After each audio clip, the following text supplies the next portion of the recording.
Hey everyone, welcome to this video on SEO full course. Today we'll begin this full course video with what is SEO and how SEO works. Then we will be looking at a bunch of on-page and off-page elements. After this, we will learn how to analyze and measure website metrics using Google Analytics tool. We will also see how to use Google Tag Manager. Then we will discuss some of the important techniques to rank number 1 on Google and YouTube. Simple ways to increase website traffic, basic knowledge of SEO tools, and finally we will conclude this video by discussing the important tips and tricks of SEO. For this training, with me I have our experienced AWS specialist Rob and Rahul. Together we will take you through the various topics of SEO. So let's start with an exciting video on SEO full course. Welcome, my name is Rob Sanders. Today we're going to talk about why you would want to rank using SEO, and SEO is search engine optimization, also known as organic search. You also may hear us say organic listings. But we're going to talk a little bit about why you'd want to rank your website in organic search. Okay, what is search engine optimization? Then we're going to follow that up with how does Google rank websites? So why does it rank one website over another? And how do we get our website to rank number 1?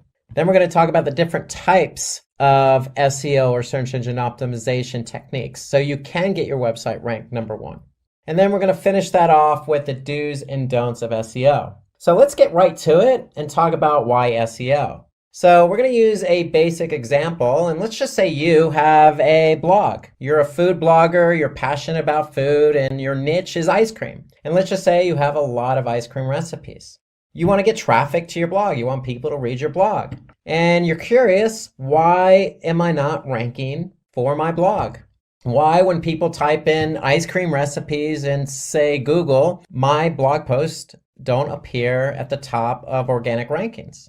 And there's a number of reasons why you wouldn't be ranked for your blog post or your ice cream recipes. And the main reason would be your competitors. So there could be somebody else out there who is also passionate about ice cream and has been blogging longer than you. And they have more content and more blog posts and more pages for Google to rank. So that's usually the number one reason. The other reason is improper usage of keywords. And we're going to talk a little bit, or it's actually a lot more about, keyword usage in your content.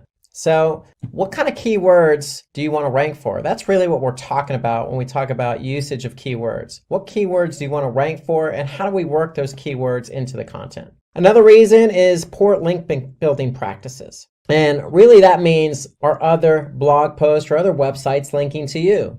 Also, are you linking to other pages on your website? And so it's all about link building. And with link building, it's internal linking. So are we linking from one blog post to another? And it's external linking. Are other websites of high quality linking to us? And so that's what we talk about when we talk about link building. And then another reason is web page load time. So you could be running your blog post on, say, WordPress, for example, and your blog post isn't loading fast enough. Well, if you look at it this way, think about it. If you're Google, would you really want to rank a website or blog post in this example number 1 on Google rankings if that particular page loaded very slow? No, you wouldn't, because when somebody clicked on that link in organic search and went to your website, they're going to have a bad experience because the page is going to load slow. So Google doesn't want their users to have a bad experience. You don't want your users to have a bad experience. And so that's why web page load time is a critical factor for ranking. So we need to make sure that our web pages load fast.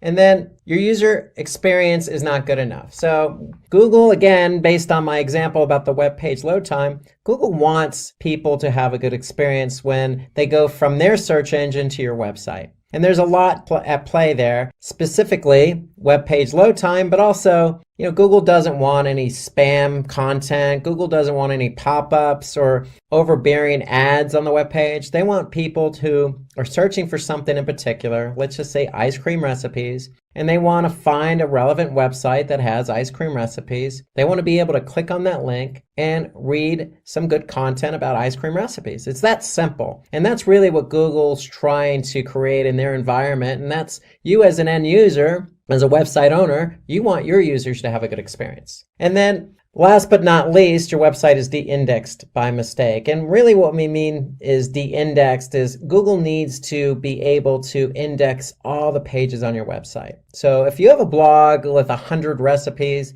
you want Google to have access to all 100 recipes. So we're going to talk a little bit later about how to get your pages ranked or indexed on Google Organic Search. So let's move on to what is SEO. So sticking with our ice cream blog theme, really SEO, search engine optimization, really is the practice of increasing your pages that Google has indexed up the rankings. So the end result is we want all our pages to be ranked #1 for particular keywords. So if you want to be ranked for ice cream recipes, well, there's certain things you need to do. So that's generally how it works. We need to apply search engine optimization to increase a page for a keyword we want to be found for. So let me give you an example. So let's just say there's 100 students that participated in an essay competition. And so the competition in this particular case is evaluated on the basis of, is the content relevant? Are they using suitable titles for their essay?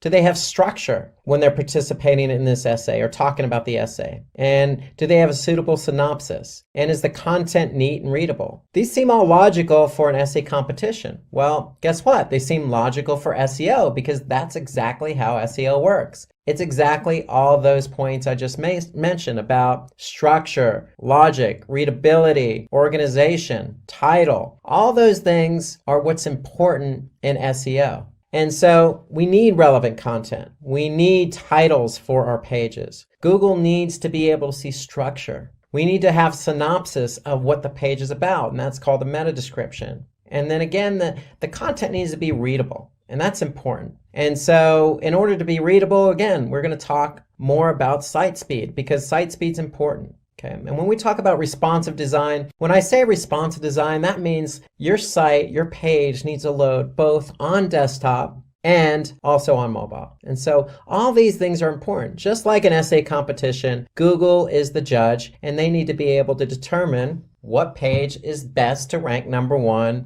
#2, #3, etc. on Google search. And then link building. Remember I mentioned link building a moment ago? Well, link building internally and externally also plays a vital role. And so we're going to talk about that a little bit later in the class when we talk about off-page SEO. How does Google rank website? And basically, Google follows 3 basic steps to rank a website. They need to crawl your website. They need to take what they crawl back to their servers. And when they take it back to their servers, your web pages, they need to have them available for indexing. So when somebody actually types in a keyword into google.com, it'll be available to be found on organic search. So that's what indexing is all about. And then Google's job when somebody does type in a search query is to basically rank those pages that they've indexed from #1 to infinity, depending on how many pages are relevant to that search query. So really it's about crawling, indexing, and ranking.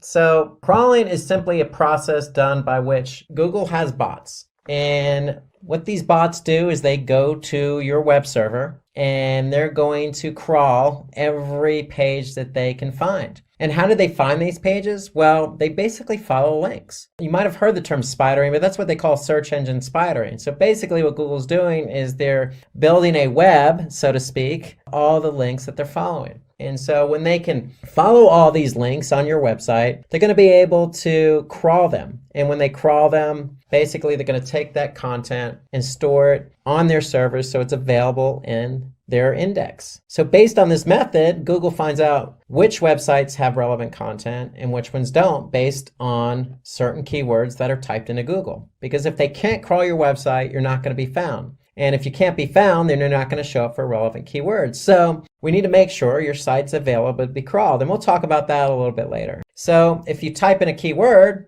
and your web page is not available for indexing, then you're never going to show up for that keyword. So that's why it's important to make sure your website is available for crawling and indexing. And so when a user types a query on Google search, the most relevant websites that are in Google's index are going to appear in the search results. What is SEO? and why SEO, we talked about that user experience. So there's a lot of factors that go into ranking, relevancy being one of them. So it needs to make sure that, for their pages, the page load time is fast, meaning these pages load very fast for the end user. And Google also takes into account other factors, like how long someone is staying on a website. Or are they bouncing, meaning are they going to one page that they land on and then leaving the website? Okay, and so the user experience is very, very important. There are other factors also, like language and location. And so, for example, location, if you do a search, say in India, the results are going to be a little bit different than, say, the results in the United States. Why? Because Google is indexing as many web pages as they can find. So if somebody's doing a search in India, their results may be a little bit different than the results show up in the US because Google has different bots. And these bots are crawling different pages at different times. And so Google's index is updating continuously, but it's not real-time syncing. So if you do a search in India, you may not see exactly the same thing because both search engines, the Google in India and the Google in the US, may not be exactly synced up. So an example would be, if you're looking for cafe. So if you search a cafe in, say, San Francisco, you're going to see different results. Now, if you do a search for cafes in Mumbai, you're going to see different results. There's going to be local search here at the top. There may be some paid search, but again, you may see different results because one, location, but two, Google search engines in India and United States, google.com, aren't exactly synced up exactly at the same exact time you do that search. So location is important, language is important, and relevancy is important, along with user experience. So all those are important factors in how Google ranks websites.